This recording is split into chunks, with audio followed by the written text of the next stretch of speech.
রয়েছে। মা কালকে পড়ে গেছে, প্রচন্ড ঝড় বৃষ্টি হচ্ছিল, সেখানে ডিউটি থেকে আসার সময় পড়ে গেছে, পায়ে খুব জোর লেগেছে, মার অলরেডি বা পাটা ভাঙা, সেই পায়ে আবার লেগেছে। আর ও কি সুন্দর করে হাসছে। তো দেখো টোটো করে আসছিলাম, আর এখন রাস্তার মাঝখানে আমাদেরকে নামিয়ে দিয়েছে, তার কারণটা তোমাদেরকে দেখাই। দেখো দেখো, আর এইখানটাতে দেখো অবস্থাখানে, রাস্তাটা পুরো জলে ভর্তি, তোমাদেরকে দেখাই, পুরো জল, পুরো জল। এই দেখো। Hello guys, good morning. তো দেখো আজকে সকাল কিন্তু হয়ে গেছে, আর উঠে পড়েছে অনেকক্ষণ আগেই।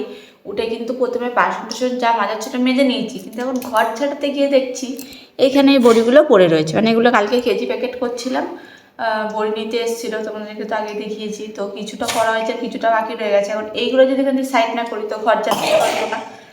আমার সকালটা শুরুই হয়েছে, এখন কেজি প্যাকেট করা নিয়ে। এই যে এখানে এই যে করেছি এই কটা, এখানে একটা এই যে করেছি, আর এখন এই কটা করবো, তারপরে ঘরটা ঝাড় দেবো, মুছবো, সংসারে যা কাজ বাজ রয়েছে করবো। আর এদিকে তো পাখিকে পড়াতে আসবে, টাইম হয়ে এসছে প্রায়। তো আজকে সকালটা তো আমি এখান থেকে শুরু করলাম। তো পুরো ভিডিওটা কিন্তু দেখতে থাকবো, আজকে কিন্তু অনেক নতুন নতুন চমক আছে। তো করা হয়ে গেছে, আর তার সাথে কিন্তু ঘর ঝাঁটাও হয়ে গেছে। এখন আমি চলে এসেছি ডান্ডা নিয়ে, ঘরটাকে মুছবো। তো দিদিমণি ওকে এখনো পড়াতে আসেনি, মোটামুটি 7টা মতো বাজে, 7:10-15 মধ্যে চলে আসবে। তো ভাবলাম টাইম যখন আসে তাহলে তাড়াতাড়ি ঝপঝপ করে ঘরটা মুছে নিই, কারণ যত কাজকর্ম করতে তো আমারই ভালো। তো চলো আগে ঘরটা মুছে নিই, তারপরে আবার দেখি কি করা যায়। আর আজকের একটু যাবো ওই বাড়িতে, তো সকাল সকাল বাবার জন্য রান্নাবান্না করে দিই, তারপরেই যাবো। তো দেখা যাক কি রান্নাবান্না কি করি, তো চলো। তো দেখো ঘরের কাজ তো মোটামুটি হয়ে গেছে কমপ্লিট, আর এখন উঠে গেছে হালকা হালকা রোদ্দুর। সেজন্য দেখো আজকের এই বড়িগুলো কিন্তু শুকিয়ে গেছিলো, কিন্তু কালকে যেহেতু ঝড় বৃষ্টি হয়েছে, বাইরের ওখানটাতে জল পড়ছিল, তো একটু একটু আবার স্যাঁতস্যাঁতে মানে ভেজা ভেজা হয়ে গেছে। সেজন্য এটাকে আবার একটু রোদ দিতে হবে, নয়তো প্যাকেট করলে বইটা খারাপ হয়ে যাবে। তো সেজন্য গৌতম এখন বইটা ঢেলে দিয়েছে, এখন আমি এটাকে ঝপঝপ করে নেড়ে দেবো। আর এদিকে পাখিকেও কিন্তু পড়াতে চলে এসছে। তো চলো এটা নেড়ে দিয়ে রান্নাবান্নাটা কমপ্লিট করে নিই, তারপরে পাখির পড়ানো হয়ে গেলে যাবো আজকের ওই বাড়িতে। মা ডেকেছে, আর মা ডেকেছে মানে আমাকে তো যেতেই হবে। আর যেহেতু সেরকম কাজ বাজ নেই, তো ভাবলাম থাক যাই ঘুরেই আসি। কারণ না, সত্যি কথা বলতে না, বাপের বাড়ি যাওয়াই হয় ওরকম, কিন্তু থাকা আর হয় না। মানে চাই একবেলার জন্য, আবার পরের বেলা চলে আসি, এরকমই হয়। তো যাই হোক না কেন, কাছাকাছি বিয়ে করার একটা তো বেনিফিট একটু তো নিতেই পারি, বলো, যে একটু যাতায়াত করতে পারবো। তো যাই হোক না কেন, চলো কাজটাকে শেষ করি। তো দেখো ফাইনালি কিন্তু এখন সকালবেলা আমরা ভাত টাত রান্না করে নিয়েছি, নিয়ে কিন্তু এখন খেতে বসে গেছি। আজ আমাদের সকালের মেনু হচ্ছে আলু সেদ্ধ ভাত। ভাত খেয়ে নিয়ে এখন আমরা যাব ওই বাড়িতে, কারণ কালকে মা আমাদেরকে নেমন্তন্ন করেছে। কেউ তোমাকে নেমন্তন্ন করেছে? তো আমাকে নেমন্তন্ন করেছে, পাখিকে নেমন্তন্ন করেছে। পাখিকে নেমন্তন্ন করেছে? তোমাকে নেমন্তন্ন করেছে? না, করেনি। সবাইকেই করেছে। মা তোমাকে ফোন করার আগে আমাদেরকে ফোন করে নেমন্তন্ন করেছে, তারপরে গৌতমকে ফোন করে নেমন্তন্ন করেছে। আর আজকে যাওয়ার আরেকটা কিন্তু মেন কারণ রয়েছে। মা কালকে পড়ে গেছে, তুই হ্যাট খাচ্ছ কিসের জন্য? পড়ে গেছে তার জন্য। না মানে পড়ে গেছে, এটা কি একটা হাসির জিনিস? কালকে প্রচন্ড ঝড় বৃষ্টি হচ্ছিল, সেখানে ডিউটি থেকে আসার সময় পড়ে গেছে, পায়ে খুব জোর লেগেছে, মার অলরেডি বা পাটা ভাঙা, সেই পায়ে আবার লেগেছে। আর ও কি সুন্দর করে হাসছে। মানে এটা কি হাসির একটা জিনিস হয়েছে? ও পড়ে গেলে হাসবে না? ও আজকে যে তোমার মা এখানটাতে পড়ে যায়, তাহলে আমি হি করে হাসবো?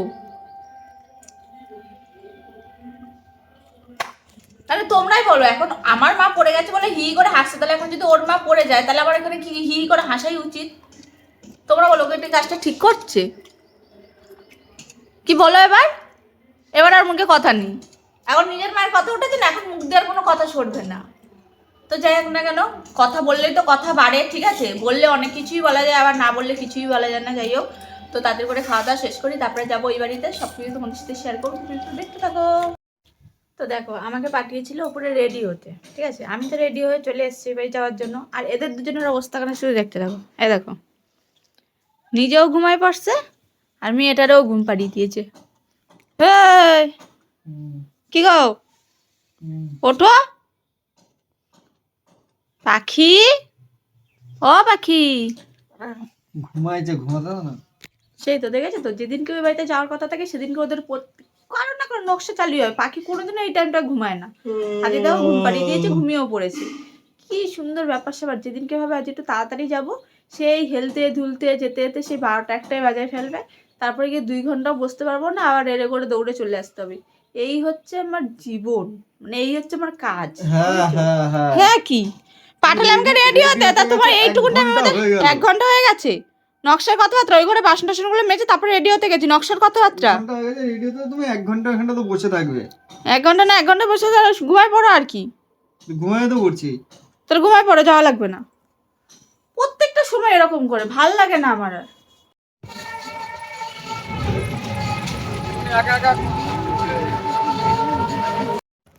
তো দেখো টোটো করে আসছিলাম, আর এখন রাস্তার মাঝখানে আমাদেরকে নামিয়ে দিয়েছে। তার কারণটা তোমাদেরকে দেখাই।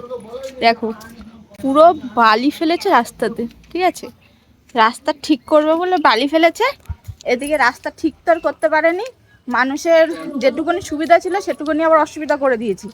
কারণ এই রাস্তাটার মধ্যে যেই জল পড়ে, এটার মধ্যে দিয়ে না কোনো সাইকেল টেনে নিয়ে যেতে পারছে, না টোটো, না কিছু। আর হেঁটে হেঁটে এইভাবে তোমাকে যেতে হবে। তার মধ্যে তো কাদা ফাদা তো রয়েইছে। আর এই কারণেই কালকে আমার মা এখান থেকে সাইকেল টেনে যাওয়ার সময় পড়ে গেছে। কারণ ব্যাগ ছিল, ইয়ে ছিল, তারপরে সাইকেল নিয়ে যেতে গিয়ে এরকম আটকে গেছে, চাকা গিয়ে পড়ে গেছে। মানে মানুষের সুবিধা করতে না ভাবে অসুবিধা করার কি দরকার? আসতে ঠিকই করবে, তাহলে সেটা পুরোপুরি ঠিক করা উচিত। মানুষের এরকম ভাবে দেখো, আর এইখানটাতে দেখো অবস্থাখানে রাস্তাটা পুরো জলে ভর্তি। তোমাদেরকে দেখাই, পুরো জল, পুরো জল। এই দেখো, তো মানুষ পড়বে না কেন? দেখো যেটুকুনি দেখতে পাবো আমাদের বাড়ি পর্যন্ত পুরোটাই এরকম জলে পুরো ভর্তি। এইসব মানা যায়? এবার আমরা এখানটাতে পড়বো, পড়ে সাঁতার কাটতে কাটতে যাবো। তো যাই হোক, এখান থেকে আর কথা বলতে বলতে যেতে পারবো না। চলো আগে যাই, তারপরে আবার তোমাদের সাথে দেখা হচ্ছে। তো দেখো রাস্তার অবস্থা তোমাদেরকে দেখালামই। মনে হচ্ছিল যেন আমরা দীঘার সমুদ্রে চলে এসেছি। আর দীঘা যেতে হবে না, আমাদের ঘরের পাশে সমুদ্র হয়ে গেছে, ওখানে সাঁতার কাটলেই হয়ে যেত। তো যাই হোক, অনেক কষ্ট মষ্ট করে এসছি। আর এসে দেখি সকালবেলায় দেখো আমার মা ভেজে ফেলেছে গরম গরম লুচি, আর তার সাথে আলুর তরকারি। আমার মা কালকে পড়ে গেছে, তাই তো? কোথায় রেখেছে বলো? আর দেখো স্যালাড। তোদেরকে তো বললামই কি করে পড়ে গেছে, তো পড়ারই কথা, না পড়ে আর যাবে কোথায় এই যদি রাস্তার অবস্থা হয়। তাই যাই হোক, মা সকাল সকাল তো লুচি তো ভেজেছে, কিন্তু আমরা তো বাড়ি থেকে ভাত খেয়ে এসছি। এমনি জানতাম লুচি করবে, তাহলে ভাতটা খেয়ে আসতাম না। গৌতমের মিস হয়ে গেছে। খাবা তুমি? খাবা? খাবে বলছে। যাই হোক, আমরা সবাই এখন দুটো দুটো করে তো খাবো। আমি খাবো কি বলছি, আমার অলরেডি একটা খাওয়া হয়ে গেছে এসে মাত্র। তো যাই হোক চলো, এখন তো খাওয়া দাওয়া সবাই শুরু হলো। এখন দেখা যাক দুপুরে কি মেনু হয়। চলো। তো দেখো ফাইনালি কিন্তু এখন আমাদের দুপুরের প্রিপারেশন করা চালু হয়ে গেছে। তো আজকে দুপুরের কি প্রিপারেশন আছে সেটা তোমাদেরকে একবার দেখাই। এই দেখো চাল, এখানে রয়েছে হলুদ, আর কি রয়েছে বলো? ঘি, আদা কুচি, হ্যাঁ আদা কুচি, ঘি, গরম মশলা। এটাকে মাখো, এবার এটাকে সুন্দর করে মাখানো হবে। তো এটা দেখে আশা করছি তোমরা বুঝতেই পারছো যে আজ দুপুরে কি প্রিপারেশন হতে চলেছে। তাহলে তোমরা যদি বুঝতে পারো তাহলে কিন্তু অবশ্যই কমেন্ট করে বলো। আর বাদ বাকিটা তো আমি তোমাদের পরে শেয়ার করবোই আসলে। তো দেখো ফাইনালি কিন্তু দুপুরে খাওয়ার টাইম হয়ে গেছে, আর রান্না বান্না হয়ে গেছে কমপ্লিট। তো আজকের হয়েছে পোলাও, আর তার সাথে হয়েছে মাটন কষা। এই দেখো মাটন, দেখেছো তো? আসলে মেন ব্যাপারটা হচ্ছে অনেকদিন আগে আমার বোনকে বলেছিলাম যে আমার পোলাও আর মাটন কষা খেতে খুব ইচ্ছা করছে। ভালো লাগছে। তো ও কিন্তু সেই কথাটা মনে রেখেছে, মনে রেখে আজকে বানিয়েছে আমার জন্য পোলাও আর মাটন কষা। সেজন্যই ঠিক আজকে লাগছে, এবার ঠিক লাগছে, ঝোলের সাথে ঠিক লাগছে। নিমন্ত্রণ করেছে। কেমন হয়েছে? তোমার শালি কেমন রান্না করেছে বলো? গৌতম ভালো বলেছে মানে তার মানে সত্যি ভালো হয়েছে। কারণ আজ পর্যন্ত মানুষ কোনো রান্না ভালো বলেনি।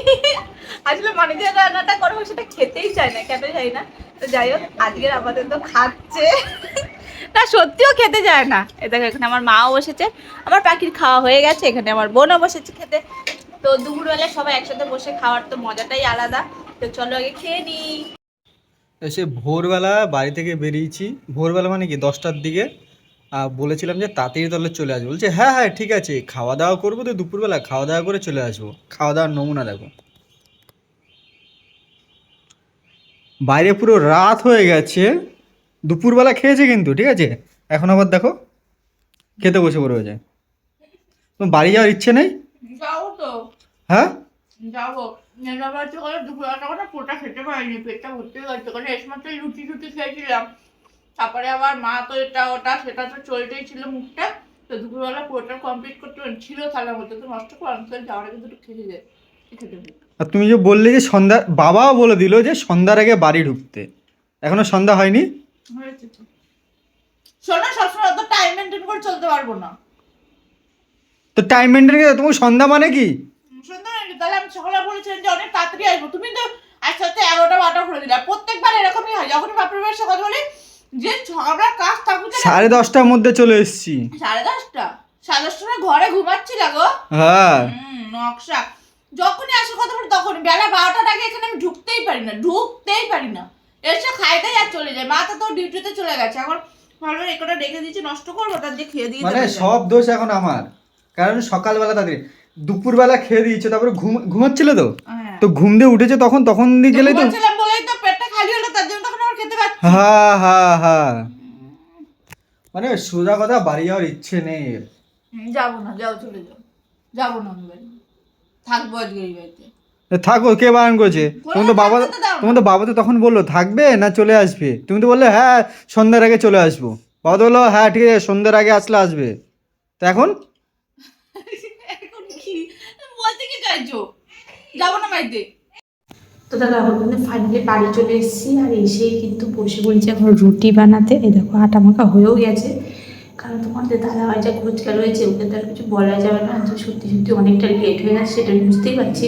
কিন্তু দেখো সবসময় গ্যাস সময় ভেবে চলা যায়। যাই হোক, এখন দাদা ভাই তো প্রচুর রেগে রয়েছে, বাবাও মনে হচ্ছে একটু রাগ করেছে, বাইরে বসে রয়েছে, বুঝেছো? তো যাই হোক না কেন, এখন তাদের রুটিটা করে নিই। আর মা তো ওই বাড়িতে বাবার জন্য তরকারি পাঠিয়ে দিয়েছে, বাবা যেহেতু মুরগির মাংস খায় না কিন্তু খাসির মাংসটা খায়, সেই জন্য খাসির মাংস তো রান্না করেছে, তো বাবার জন্য তরকারি পাঠিয়েছে, শুধু রুটিটা করলেই হয়ে যাবে। তাও ঝটফট করে রুটিটা করে দিই, দিয়ে তারপরে চলে যাবো ওপরে। বেশি কথা বাড়ানো যাবে না, তাহলে ঝগড়া হবে। তো যাই হোক না কেন, ভিডিওটা এখানে শেষ করছি। কেমন লাগলো সেটা অবশ্যই কমেন্ট করে বলো, ভালো লাগলে লাইক করে দিও। Tata, good night.